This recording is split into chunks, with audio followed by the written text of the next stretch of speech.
Hello everyone. My name is Mrinalini Jha and I'm speaking from the Advanced Graduate Workshop 2023 organized by the Azim Premji University, Bangalore in collaboration with INET.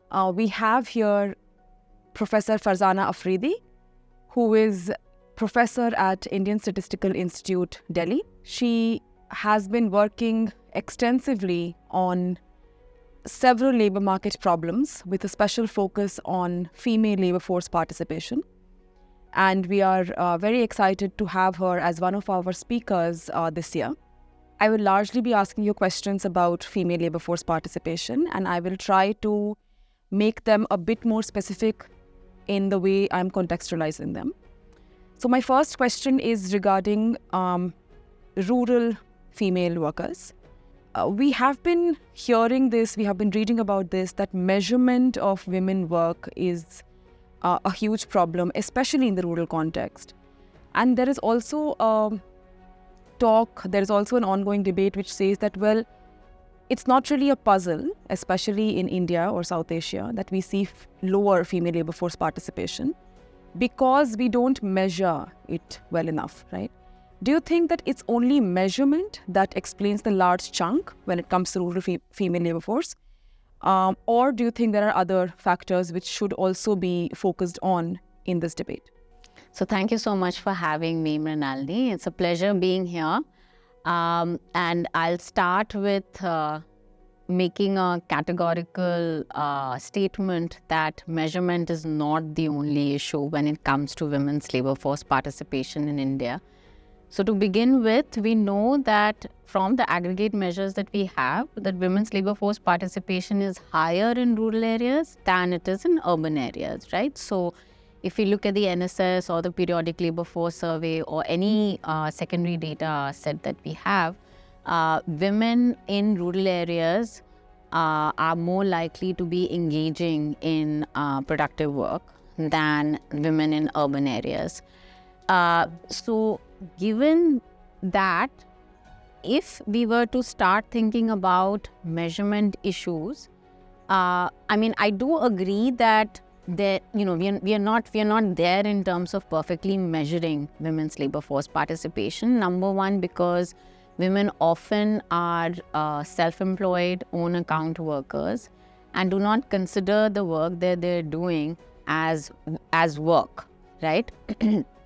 And one of the advantages that we've had of the NSS over the years and also the periodic labor force survey is that it does ask you for your primary work and your secondary work. It is still not perfect. Women can be, engaging primarily in domestic work, for example, but might be undertaking secondary work which might be remunerative, right? So in some sense, there are attempts to capture it. I know that there is this discourse about how we are not measuring it correctly.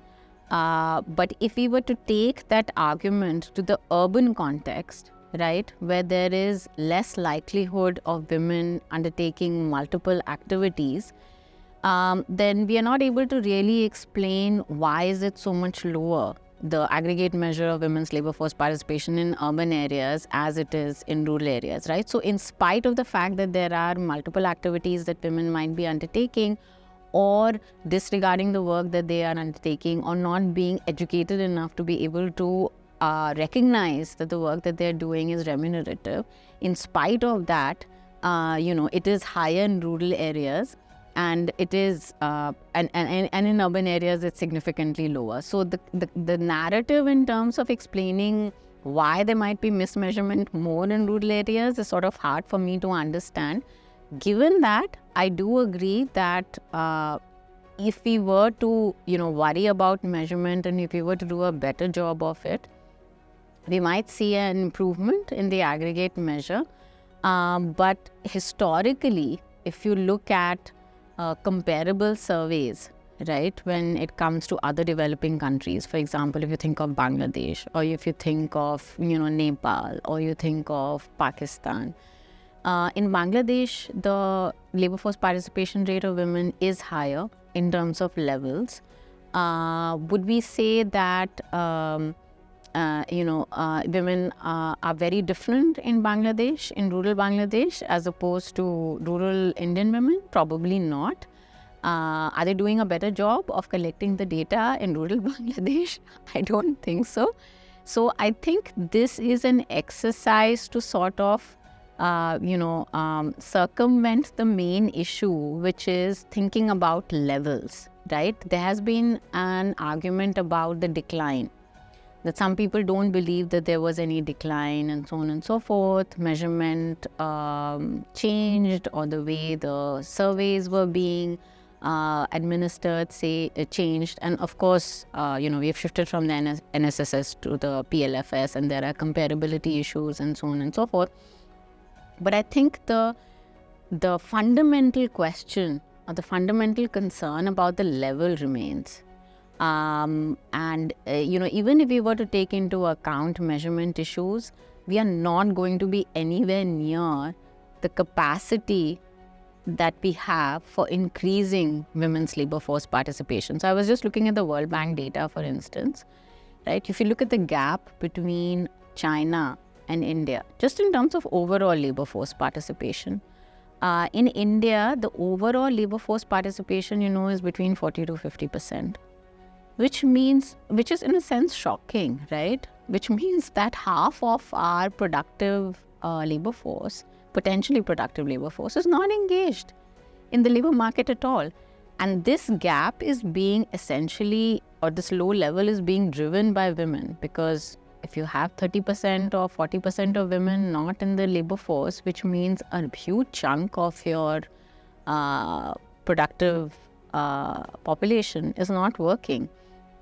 So we do have to be concerned about the fact that if we don't get these women into the labor market, we are not going to be able to realize the potential of our country in terms of achieving higher GDP growth, or becoming, the next China, for that instance, because we are always comparing ourselves to China, right?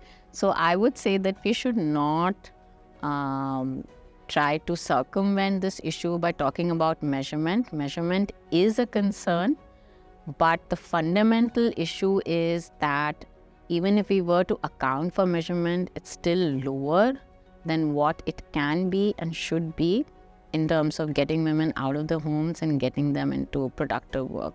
You mentioned not having enough capacity, right? So let me move the focus to the urban areas. And we know that there is a growing mismatch between the education levels, the gross enrollment ratios, and again, the representation of women in the market, right? So India, surprisingly, the gender gap has closed, right, in terms of the gross enrollment ratios. And I think for women, it's around 40% now, the GER. Right.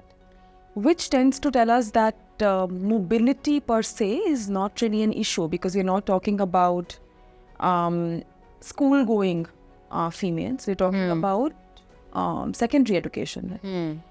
So it's fairly reasonable to assume that there is some distance that they're traveling to reach their education place. So why would you think that this is not reflecting in employment outcomes for these? Yeah. So one of the puzzles that we have in India is not just the fact that the gender gap in education has declined, but also fertility rates have declined tremendously, right? So we are now at the replacement fertility level, which means that childbearing constraints for women have declined as well. We have a host of factors which traditionally in the Western society has seen being reflected in an increase in women's labor force participation. And we haven't seen that in India. So when we think of, with education increasing, we have to think about why education has gone up for women. In a theoretical sense, when you go back to thinking of of households making decisions about investing in girls' human capital as opposed to boys' human capital, they would think about what are the returns that they are going to get from that investment, right? So returns can happen from two sources. One is the market return, right? And the other is the marriage market return, right? So the fact of the matter is that women getting educated matters not just for the labor market, but also parents would have an eye on the marriage market because they want good matches for their daughters. And as education levels are increasing for women, they're obviously keeping up with the increase in education levels of the men, right? So that means that if a men's education level is going up, they also do want to marry women who are more educated, which means that if you want a good match, then you have to give higher education levels to your girl child as well. So that's one aspect of it, right? Because we know that marriage is universal in India, and most women and most men, after their, like right now it's about, I think 22.5 is the age at marriage for women, which is still relatively, young. And so that is one of the objectives, or the objective for a girl, the ultimate, target, which is that you have to get married and you have to have a good husband, because it reflects on the parents also in terms of the social status, right? So you have that return from marriage. Now, what happens after marriage, right? The decision about taking part in the labor market is something that parents often say is left to your husband, is going to be left to your in-laws. So it's taken for granted that you have to get married. That is overriding objective, right? So the investments are focused in terms of those returns. And then once you get married, because there is patrilocality, exogamous marriage, you're just moving out of the parents' household. The returns to potentially women working in the labor market, utilizing that education, parents don't perceive that as accruing to them, right? Because then the woman is going to move out, the daughter is going to move out, she's going to go to another family. So those returns are going to accrue to her husband's family and her husband, right? So then the decision about whether the woman works or doesn't work is then going to be made after marriage. And, I've been talking a lot about this uneven burden of domestic work and care work and so on and so forth. And we know that once a woman gets married, I call it the marriage penalty. There is in the Western world this penalty of childbirth, where you see this stark decline in labor force participation once they have children. But for women in India, the penalty is also coming from the marriage itself, which is very often there is this norm and culture that reflects poorly, let's say, on the husband or the in-laws if the girl is working, if the daughter-in-law is working. So we ran this experiment last year on one of these marriage platforms, where we created profiles of women. They were exactly the same, but some of them were working and others were not working, and then some of them said that they would like to continue working after marriage. And what we found is that the interest shown from the males on the platform in women who were working or wanted to continue to work after marriage was significantly lower, right? And this was predominant in North India.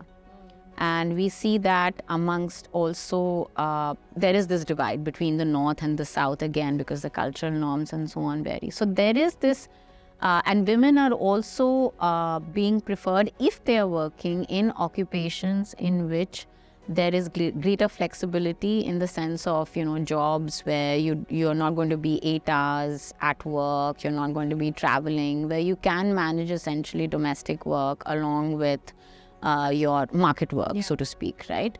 So all of this means that where does your education take you, right? Because you are going to be constrained in terms of the occupational choices that you make, but that comes even after whether you are allowed to work or you're not going to be allowed to work, right? And so even if you do work, you're going to end up making choices where the pay might be lower, because you are looking for or expected to do flexible work, to manage the home and so on and so forth. So we have to think of this education in terms of, earlier, also when you think of it theoretically, there were lower investments in girls because families were also poorer. And we have all of that earlier literature talking about, for example, Rosenzweig and co-authors showing that nutritional investments are more likely to go into those household members who are active in the labor market, right? Yeah. So on the supply side, this is the story, but also on the demand side, the story about what are the opportunities that women have, right? Where you are not doing work which is, in a sense, imposing a social cost on the family. So you go back to the Claudia Golden hypothesis of the U-shape relationship between income and women's labor force participation. There's a stigma attached to work that is more manual. So in this context, you think of work where, women may have to, for example, travel a lot, where there are safety issues, where they might have to go to factories. So when we are in the field and I'm talking to women in the field and they're living cheek by jowl next to a factory, like footwear or garments, where you traditionally have more of women participating, right? They still don't want to go into those factories because they say there's a stigma attached. You look at those factories and they are, the work conditions are terrible. Once you go inside those factories, you don't know what's happening. They say, okay, if we go here, people are going to say, oh, what kind of woman are you? We don't know what is happening inside those factories. So that's the typical stigma attached to the kinds of work that women are doing. And then it's only when you climb up the education ladder to very high income levels, right, where you have access to formal sector jobs, services sector, where the pay is very high, where there is some status. But if you look at the distribution of education in India, where's the mass of women? They're not in that education band. They're still in the band of higher secondary education, right? So the kinds of jobs that they're looking for are essentially going to come from the manufacturing sector. And if we look at the history in the US, women went out of the homes and took up secretarial jobs, right? Where they could sit at a desk. And there was some status attached to that because it's service sector. Then you need a combination of enough education, but also structural changes in the economy, which give you the kinds of work which have low stigma, the kinds of jobs that are acceptable for women to do. And I think that confluence of factors has not occurred in India. Before I move to the next, just one, maybe you want to add a little bit on the quality of education. Do you think that is also the kind of education which women are, because largely you're right, it's a marriage market that's the target for the parents. So is it that, well, it really suffices that you get a degree for the marriage market. So maybe the kind of institutes that women are going to is very different from those which their sons are. And that could just reflect in, just from the supply side, not necessarily the demand side. No, that's a very valid point. So if you look at the choices that girls are making about the kinds of streams that they take up, then it is, as you correctly point out, I get a bachelor's degree or I get a master's degree, or at best something which is vocational like B.Ed or something like that, which will again push you towards the traditional occupations that women would get into. And so you have a lot of discussions now about how do we get women into STEM, for example, right? Because again, if you go back to, the early work that Claudia Golden and co-authors have, where they show that once for example, the birth control pill came in, right? Women were able to invest more in their education in streams where there was a longer gestation period. So you look at medicine, you look at engineering, you look at law, right? These are streams in which you need to be in for 4 years, 5 years, 6 years, which are professional courses, which will pay you very well in the labor market, right? And so because you can delay marriage, you can delay childbirth, it allows you to make that investment. But in the Indian context, because the immediate target is marriage, you actually are going to lose out in the marriage market if you delay, right? Because being 26, 27 is too late when the average age is 22.5, right? So you don't want to get into streams where you will be stuck in because the investment, even though it's high returns, there is a cost. There's a social cost attached to that in terms of the matches that you're going to get. So I think it's a combination of these factors because of which women end up taking easier or shorter duration courses, which are not so remunerative when it comes to the labor market because you don't have any specific skills. So you're absolutely right that there is not just the demand side. Given that we have very few opportunities, the ones which are very high return are also the ones in which, because of these supply side factors, you don't want to invest in. Yeah. I think, I'm sure you also have heard it at some point, but when I was growing up, there will typically be some neighbor who will say, that's a great choice you have made because, after marriage, you can cook breakfast for your family. Go quickly teach, get some money and come back for lunch and have dinner. So exactly. So the point is that no matter how educated a woman is or how accomplished she is, at the end of the day, she has to come back and cook for the family. And so you have to, the onus is on you to learn to balance work as well as home, no matter what. And you'll be rewarded by saying you're a super person, you're a super Exactly. human. And women feel very good about it at the end of the day. That you are a super mom and you're taking such great care of your children and doing so well in your career. A man could never do that. Exactly. It is not expected of men to do that. And if they do, you saw what happened during COVID, no? Right. They were just put on a pedestal and it was, they were practically worshipped, that they took a broom and they swept the room. They were helping the women with the household chores. I'll actually now move to the lectures that you delivered. So you spoke a lot about the psychosocial well-being, right? Now I'm just wondering that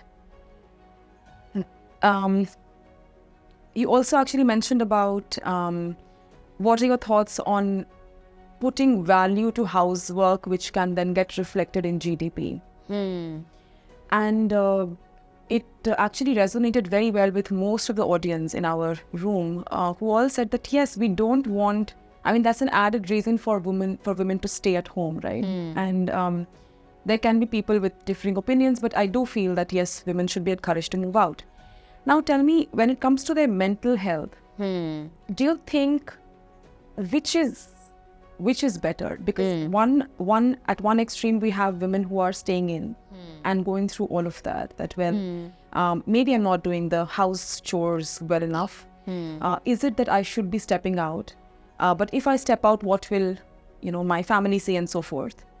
Or is it that for women who actually do manage to step out, it's again twofold. One, managing both, which we were just talking about, the super mom, superhuman. And the second is that even at workplaces, it can be supremely taxing. Absolutely. I have a sense that you will still support that, get out and then handle No, actually, I'm not going to say that at all. Okay, great. So let's hear what you have to say on that. The fundamental issue is give women choice, right? Let a woman or women in general decide for themselves what they want. And society does not allow us to do that, right? So whether it is that you're staying at home, is this a choice that you have made versus what are the expectations of you? The problem, I think the fundamental issue is that society does not allow women to make choices which are of their own volition, right? So, I have this earlier paper, now it seems like long time back. It is just 2017, but somehow it seems a long time back, where we were trying to, and I referred to it just in the last lecture that I gave. When you talk about home productivity, right? And that is not something that we really talk about because we are just focused on the returns that we see in the labor market. So if women when they are staying at home, as they get more educated, they may value the investments in terms of the domestic work that they're making and the time that they're spending with their children, their family, and that has a return which is not immediate, right? But it has a return in the sense you have healthier children, you have children who are doing well in school, you're able to help them with their homework, and so on and so forth, which gives you satisfaction, right? So you think of that as the return that you're getting from the work that you're doing at home. And you're comparing that to if I were to step out of the home, right?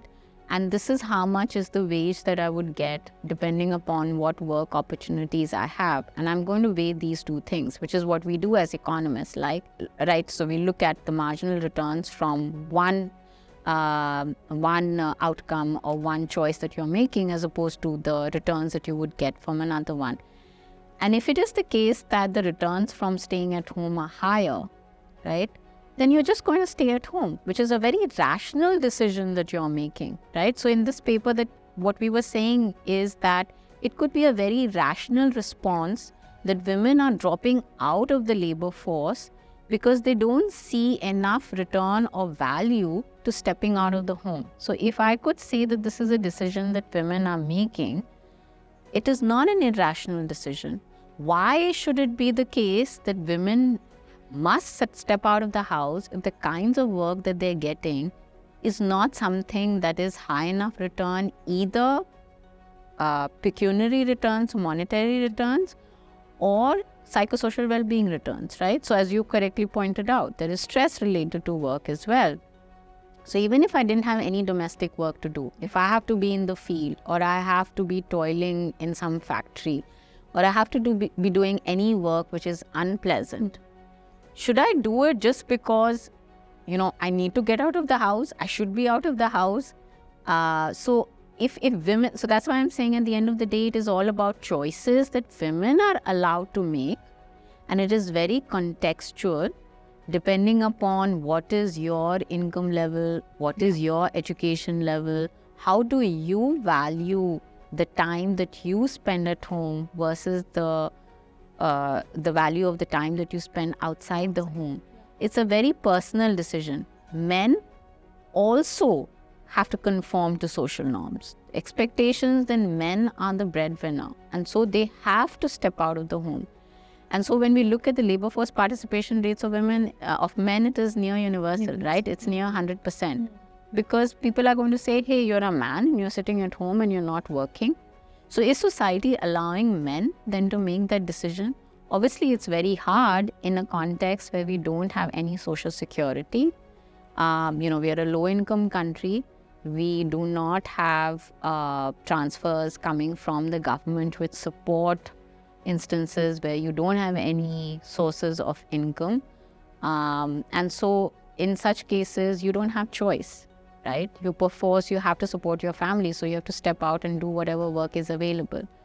So in that sense, people will say, well, maybe it's great, women have choice, right? If the man is the breadwinner and is taking up whatever work is available, that's why we see that U-shape that I was talking about, because destitution and the need to earn, because you need to, you don't have a choice. So you're going to do whatever work is available.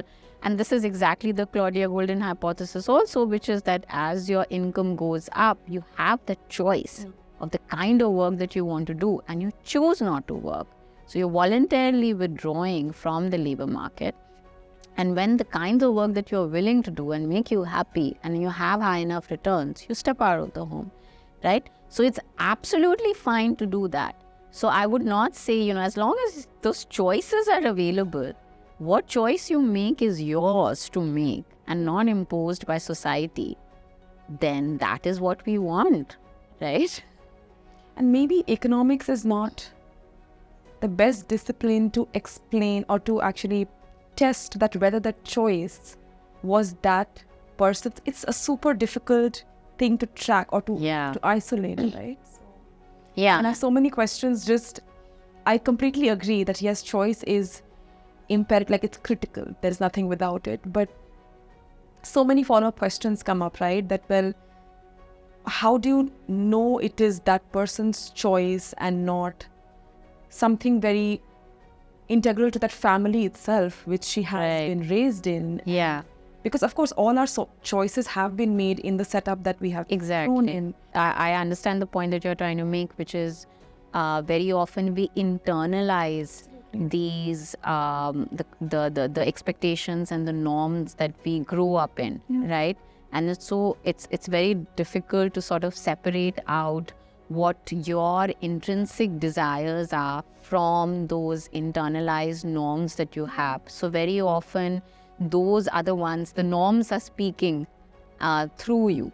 And it's, so for example, when you look at all the literature on bargaining power, right? So a lot of that literature would tell you when you give more, for example, they're looking at transfers or financial transfers or government transfers going to women, then women tend to allocate that additional resource that is coming to children or common good inputs in the family as opposed to men. And I've always had this question that sometimes some students ask, do you think that is really a preference that women have? Or the expectation, the social expectation, right? That, this is how you should be allocating resources that are within your control, as opposed to, what you would really like to do. So is it true that women are so altruistic that they are not going to think about themselves and always think about the children and the household and the rest of the family, and they always come first? And whereas for men, it is always the men are going to come first, everything else is second. So this is again an internalization of the norms, right? So are women acting on their own choices, beliefs and preferences, or is it something that's imposed by society? I don't think we really delved into that. You try to identify different kinds of technological change and see how is that going to affect women's labor force participation. And you began the lecture by saying that, well, doesn't look very good. Yeah, you don't have great things to say. And we know that we are sitting at a time where it's all about technological change and substitutions happening, especially in a country like India, where we're a labor surplus economy. Plus, going back to your first answer, we are sitting on a soon going to collapse demographic dividend, right? So in this entire setup, what do you think is the future? Is it that, do you see a positive ray of hope at all that with this incoming technological change, it can lead to bias towards women, increased participation in the market? So I think, let me rephrase the question that you're trying to ask. What we are talking about right now is looking at automation and artificial intelligence and what effect it will have on the demand for labor in India. So as you correctly pointed out, we are a labor surplus economy. And the reasons we have adoption of automation and the usage of artificial intelligence, which is happening at a much faster pace in developed countries, is precisely because they are deficient in labor and they need to reduce their costs, right? So by some accounts, people think that this technology coming to India is going to take some time, precisely because we don't have that urgency in terms of reducing our costs of production. But on the other hand, there is also this issue about the quality of our labor force, right? So if it is the case that, but that doesn't really speak to the manufacturing sector.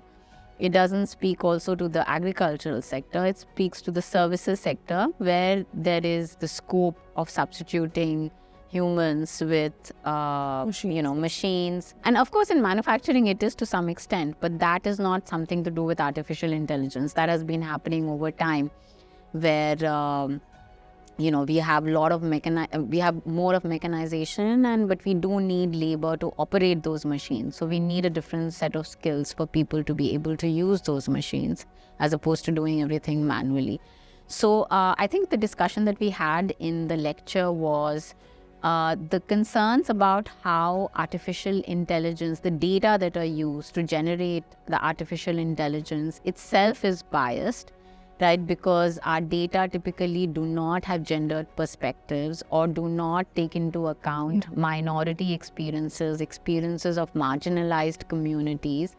And so it is driven by the majoritarian experience, the majoritarian inputs which go into these data, which means that it will feed into the machines which use this artificial intelligence and potentially exacerbate these divides and inequalities that we observe in society, be it gender or be it on caste, and in terms of marginalized communities versus majoritarian communities. So it is worrying because so how do we correct this, right? Because the data that exist, right? And the people who have the power, who are in positions of authority, and communities which are in positions of authority sort of dominate the data sets that we use, is not representative enough. And so that begins with changing the way we collect data, to the way we use these data and the perspectives that these data bring, right? So I think we've had a lot of discussions about, the nice thing about the workshop really has been in trying to sort of bring these perspectives to the surface, right?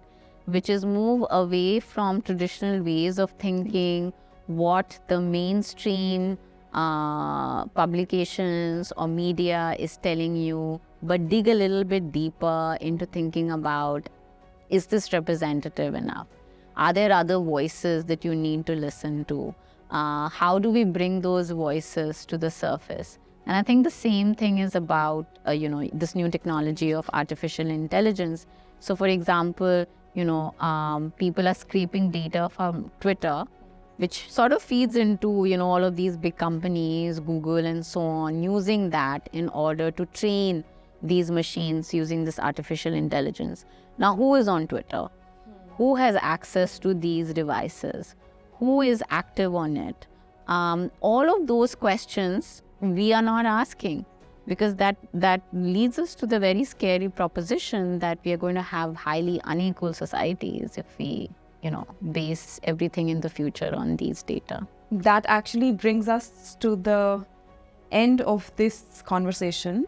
And we started with the question of measurement, and we kind of ended by saying that, well, we do need to question the way in which we are collecting data around us. We need to identify the flaws and the biased representation in the data that we have with us.